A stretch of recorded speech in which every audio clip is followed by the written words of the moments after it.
Hey, welcome to Tutorial Lore.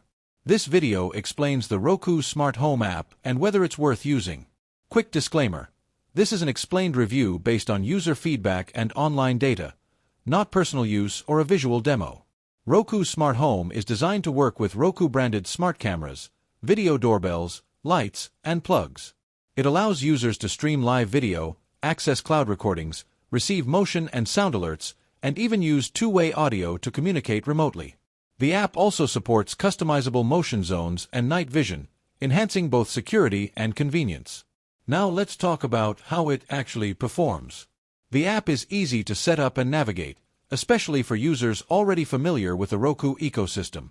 Video quality is generally clear, and alerts are quick to arrive. Users appreciate the seamless connection with Roku devices and the ability to check in on their homes anytime, anywhere.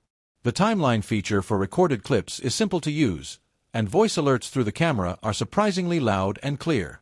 That said, it's not without issues. Some users report lag during video playback and occasional glitches when switching between live views and recordings. Cloud storage is subscription-based, and the free plan offers only basic features.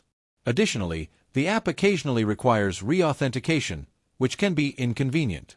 If you've been enjoying this video so far, don't forget to drop a like, it helps a lot. In summary, Roku Smart Home is a solid choice for users looking for a simple, functional, and well-integrated smart home security solution, especially if you already use Roku devices. While not perfect, its ease of use and core features make it a worthwhile option for everyday monitoring. This is not a commercial or paid promotion, but an informational video. For inquiries, contact the email address stated in the description.